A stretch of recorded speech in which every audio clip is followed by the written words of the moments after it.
रात के 9 बजे पूरा कौशिक परिवार डाइनिंग टेबल पर बैठा खाने का इंतजार कर रहा था। श्वेता किचन से रोटी सेक कर ला रही है। गरिमा अपने मोबाइल में बच्चों को रील्स दिखा रही है। पहले खाना खा लो सब, ये हंसी मजाक बाद में भी हो जाएगा। तभी सीता वहां आती है। तुझे कितनी बार कहा है मैंने गरिमा, फोन को लेकर खाने के टेबल पर मत लाया कर। इसी फोन को तुम लोग बाथरूम में ले जाते हो और इसे ही खाने के टेबल पर रख देते हो। अरे मम्मी, बिना फोन चलाए मेरा खाना अंदर नहीं जाता, और ये तुम्हारे दोनों शरारती बच्चे इस फोन के कारण ही चुपचाप बैठे हुए हैं, वरना अभी तक किचन में जाकर भाभी का दिमाग खराब कर दिया होता दोनों ने। तो मुझे पता है मैं क्या कर रही हूँ, पहले कारण समझा करो फिर डांटा करो। तभी अगली रोटी के साथ श्वेता टेबल पर आती है।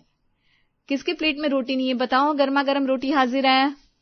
अरे रे बहू, ये तू रह रहकर अपने पापा की तरह क्यों जागती है?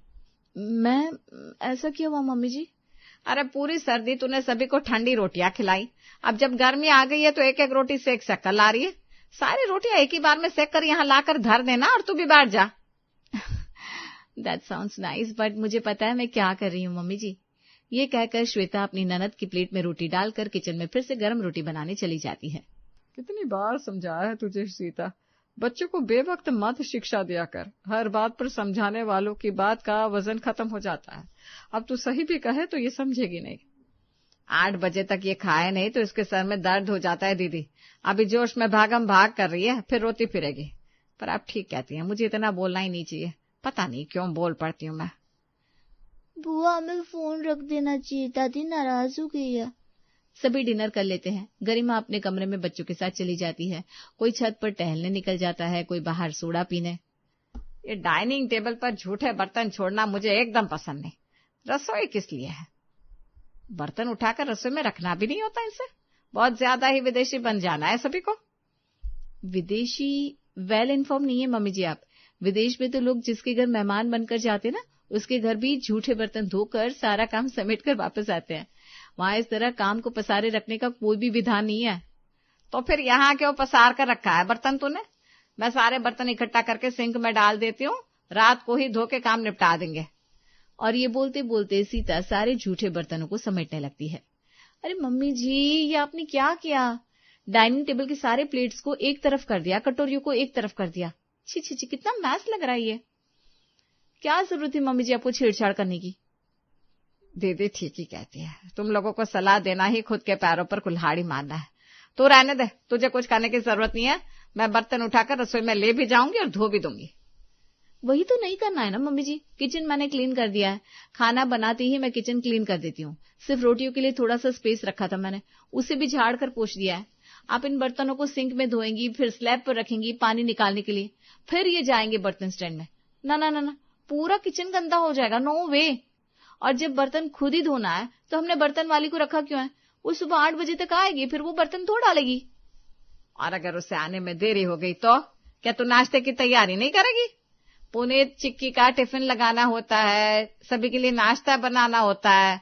मैं तो बिना कुछ खाए दवाई नहीं ले सकती, मुझे तो भाई नाश्ता चाहिए। देखिए मम्मी जी, काम वाली मैंने रखी है, उसके पास जा रहे हैं पैसे तो काम तो मैं उससे ही करवाऊंगी। अगर खुद ही सब कुछ करके रखूंगी तो वो आकर मेरे माथे पर तिलक थोड़ी ना लगाएगी। और देखिए मम्मी जी, एक समय था जब आप रसोई पूरी तरह संभाल रही थी, पर अब इस घर की बहू मैं हूं, सो प्लीज मुझे मेरे हिसाब से चीजें करने दीजिए ना, नहीं तो फिर मैं रसोई से बाहर निकल जाऊंगी। मुझे क्या है, जो करना है करो। सीता बड़बड़ाते हुए अपने कमरे में चली जाती है। श्वेता ने सारा काम निपटा लिया था तो वो भी अपने कमरे में चली जाती है। चिक्की और पुनीत गरिमा के कमरे में ले जाओ, दोनों को सुला देता हूँ। यही अच्छा नहीं लगता मुझे। दोनों को कहा था मैंने कि खाना खाते ही सीधा ब्रश करके बेड पर जाना है, और ये देखो बुआ के साथ बैठे। अरे तो इसमें गलत क्या है? खाने के बाद दोनों बुआ के बेड पर चले गए, बेड तो बेड ही है ना। जाओ, बच्चों की मम्मी इस तरह नाराज मत हो, जाओ लेकर आओ ना। श्वेता अपनी ननद के कमरे में जाती है। अरे भाभी, आप क्यों तकलीफ कर रही है? हम आ ही रहे थे, इन दोनों के बैग्स भी पैक करने ना। अभी कल कौन सा टेस्ट है? साइंस का ना, तो बैग में साइंस की टेस्ट कॉपी लेकर जाना। पुनीत, पता चला पिछली बार की तरह मैथ्स की कॉपी ले गए। नहीं वही, मैंने भी होमवर्क नहीं करा था, मैं भी होमवर्क कर लेती हूँ। दुनिया भर के सारे काम तुम दोनों को रात में ही याद आते हैं, कोई जरूरत नहीं है। अब सुबह जल्दी उठना, सारे काम सुबह होंगे। चलो दोनों सोने, चलो गो टू बेड नाउ। कल मुझे ड्राइंग कॉपी लेकर जानी है मम्मा, ड्राइंग कॉपी तो पापा लेकर ही नहीं आए। हर बात में रोना क्यों होता है चिक्की? आपको बच्ची नहीं हो तुम, you are a grown up girl now. Priya ma'am तुम्हारे बस में ही जाती है ना, मैं उनसे बात कर लूंगी, चलो कमरे में जाओ। विवेक दोनों बच्चों को सुला देता है। पूरे घर में सन्नाटा था, सभी गहरी नींद में थे। रात गहरी हो रही थी, मौसम बदल रहा था। अचानक श्वेता के कमरे की लाइट्स ऑन होती है। कौन है? क्या हो गया विवेक? इतनी रात के सर पर लाइट क्यों ऑन कर दिया तुमने? बच्चे सो रहे हैं, अगर अब ये उठ गए ना तो मेरी रात काली हो जाएगी। सोने दिया करो ना यार, रात में तमाशा पसंद नहीं है मुझे। अरे बाहर मौसम बदल रहा है, तूफान में कपड़े उड़ गए ना तो कल ऑफिस में क्या पहन कर जाऊंगा मैं? सारे कपड़े धो दिए थे मम्मी ने। कपड़े तुम्हारी माँ धोती है, उनके हाथ का सुखाया हुआ कपड़ा खुद यमराज भी आकर तार से नहीं उतार सकता, इतनी अच्छे से क्लिप करती हैं। उन पर भरोसा नहीं है क्या तुम्हें? उन्होंने इतना बड़ा कर दिया है तुम्हें, सो जाओ। जब तक हमारे सर पर ये छत है तुम्हारे कपड़े कहीं नहीं जाएंगे, ये मेरा वादा है। श्वेता बेड से उठकर जाती है और विवेक का हाथ पकड़कर उसे बिस्तर पर ले आती है और उसके ऊपर पैर रखकर मस्त सो जाती है। अगली सुबह, बताइए दीदी, दरवाजा खोलते ही इन झूठे बर्तनों के दर्शन हो रहे हैं। ये सब कोई शगुन होता है क्या? मैं घर पर कम से कम सूखी झाड़ू तो निकाल देती हूँ। तो फिर अपना दिमाग लगाने लग गई। कोई जरूरत नहीं है, बच्चों को लगता है इन्हें सब कुछ पता है तो अपने हिसाब से काम करने दे। अगर तू अपना हाथ पीछे नहीं करेगी तो इन्हें तेरी जरूरत का एहसास नहीं होगा। बिल्कुल छोड़ दे समझाना, और किसी को जाकर उठाने की जरूरत भी नहीं है। बहू को सारा काम सुबह करना होता है ना, करने दे। अपनी ननद की बात सुनकर सीता ना आज घर पर झाड़ू लगाती है, ना ही डाइनिंग टेबल पर पड़े हुए झूठे बर्तनों को छूती है, ना ही किसी को जगाने जाती है। अपने मोबाइल का अलार्म बजते ही गरिमा की नींद टूटती है। ऑलरेडी 8 बज रहे थे। क्या बात है, आज बच्चों की आवाज नहीं आ रही? दोनों स्कूल चले गए क्या? पुनीत और चिक्की को ढूंढते हुए गरिमा कमरे से बाहर आती है और देखती है कि अभी तक उसकी भाभी और भैया तो उठे ही नहीं। गरिमा फौरन अपनी भाभी के कमरे तक जाती है और आवाज लगाती है, पुनीत, आज तुम्हारे साइंस का टेस्ट है बेटा। टेस्ट छूट गया तो मैम छोड़ेगी नहीं, जल्दी उठो। चिंकी, तुम्हें होमवर्क करना था ना। मम्मा जल्दी उठो, सुबह हो गई, पूरी आवाज दे रही है। अब क्या होगा मम्मा? अरे यार श्वेता, तुमने मुझे उठाया क्यों नहीं? बड़ी देर हो गई, मैं नहाने जा रहा हूँ। हाँ तुम नहा कर आओ, मैं देखती हूँ ये डिम्पी आई कि नहीं। श्वेता कमरे से बाहर आती है। अपनी सास और बुआ सास को सोफे पर बैठा देखती है। फर्श धूल से सनी पड़ी थी, उल्टा आज कुछ ज्यादा ही। ये घर आज इतना गंदा क्यों लग रहा है मम्मी जी?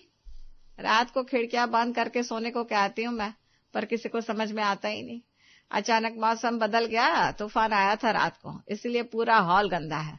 ऊपर से खिड़कियां खुली थी तो बिल्ली आकर यहाँ सारे झूठे बर्तनों पर नाच कर गई है। कुछ बर्तन तो फर्श पर थे, मैंने उठाकर ऊपर रखे। अगर वापस नीचे रखने हो तो बता दो, रख देती हूँ। चलो अच्छा है बारिश आ गई, अब जान में जान आएगी। काफी दिनों से छत धुली नहीं थी, धोना पड़ता ना हमें। देखिए मम्मी जी, होली के पहले भगवान ने खुद ही धो दी छत। इससे कहते हैं पॉजिटिव होने का फल। वैसे डिम्पी को जरा फोन मिलाइए ना, अब तक आई क्यों नहीं? आ गई डिम्पी दीदी, आ गई। वैसे भी मेरे फोन पर फोन करती है, अब तो फोन लगता ही नहीं। वो क्या है ना, इनकमिंग बंद हो गया है, पर मैंने सुना इस बारे में सरकार कुछ करने वाली है। फोन में बैलेंस रहे कि ना रहे, इनकमिंग बंद नहीं होना चाहिए। हाँ ठीक है, यहाँ टेबल से सारे बर्तन उठाओ और अच्छे से किचन में लेकर जाओ, और धोकर बिना फर्श गीला किए बर्तनों को स्टैंड पर लगा देना। देखा मम्मी जी, आप बेकार में ही परेशान हो रही थी। ये नहाने भी चले गए, और बच्चों का क्या है, 2 मिनट में बच्चों को तैयार कर दूंगी, बर्तन धुल गए, बस फिर फटाफट नाश्ता बन जाएगा। तो अच्छी बात है ना ये। श्वेता को मुस्कुराते हुए अभी 2 मिनट भी नहीं हुए थे कि उसके बेटे और बेटी हाथ में बैग लेकर उसके सामने आकर खड़े हो जाते हैं। मम्मा मेरा बैग रेडी कर दो, साइंस टेस्ट कॉपी नहीं मिल रही। वही कह रही है उनको बाहर जाना है, वो तैयार होने चली गए। आप तो बड़े हो ना भैया, आप अपना बैग खुद सेट कर लो प्लीज। मम्मी अब मेरा होमवर्क कराओ, मेरा होमवर्क नहीं हुआ तो मैं स्कूल नहीं जाऊंगी।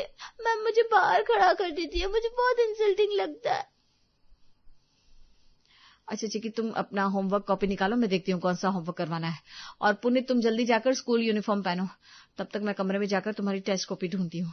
सॉल साठिर, चुप हो जाओ अब दोनों। हाँ इतनी बड़ी बात नहीं है, चलो चिल करो। हिल तो जरा श्वेता गई थी, पर अपनी सास के सामने इस चीज को जाहिर नहीं करना चाह रही थी। वो कमरे में जाकर अपने बेटी की कॉपी यहाँ वहां ढूंढना शुरू करती है कि बाथरूम का दरवाजा खोले टॉवेल में उसका पति विवेक बाहर आता है।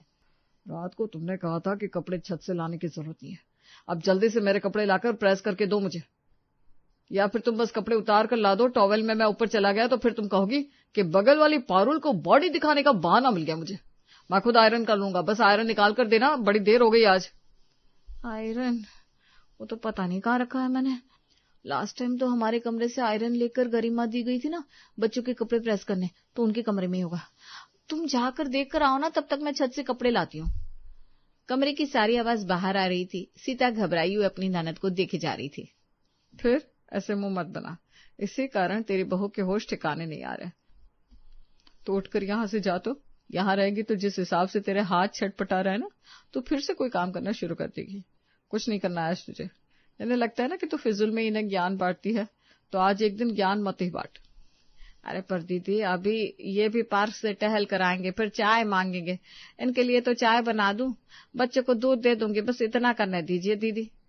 श्वेता छत की सीढ़ियां चढ़ रही थी कि नीचे से उसे अपने ससुर जी के आने की आवाज सुनाई देती है। चाय तैयार है कि नहीं? गर्मा गर्म समोसे मिल रहे थे तो लेकर आ गया हूं मैं। ये तो हाथ हो गए, सब कुछ एक साथ ही हो रहा है। पापा जी चाय मांगेंगे, अब विवेक के कपड़े छत से उतारूं कि चाय की तैयारी करूं? पारुल अपनी छत से श्वेता की छत पर ताका झांकी कर रही थी। क्या हुआ पारुल, किसे ढूंढ रही हो? अरे रात को ना तूफान आया था, तो सारे कपड़े तो मैंने पहले ही उतार लिए थे, पर मेरा सूट का दुपट्टा छत पर ही रह गया था। पता नहीं ये कहाँ चला गया। तेरे छत पर आया है क्या? क्यों आएगा मेरी छत पर? यहाँ बस विवेक के कपड़े हैं। कपड़े तो गिले हैं। इतनी तेज तूफानी बारिश आई थी, कपड़े तो गीले ही रहेंगे ना। किस खुशी में छत पर छोड़कर गई थी तो कपड़ों को? श्वेता का गला सूख जाता है। रात का काम सुबह हो जाएगा। हर काम को सुबह टालने वाली उसकी आदत ने आज उसे बड़ा फंसा दिया था। विवेक के तो सारे ऑफिस जाने के कपड़े गीले थे। मैं बेकार में घबरा रही हूँ। इन गीले कपड़ों को मशीन के ड्रायर में डालकर सुखा दूंगी, फिर आयरन कर दूंगी। किसे क्या ही पता चलेगा। श्वेता उन सारे कपड़ों को हाथ में उठाकर सीढ़ियों से नीचे आती है कि नीचे पसरा हुआ भड़स देखकर उसकी हिम्मत टूटने लगती है। एक तरफ टॉवेल में विवेक चीकी को गोद में बिठाकर चुप करा रहा था, तो दूसरी तरफ पुनीत मम्मी का फोन लेकर फोन चला रहा था।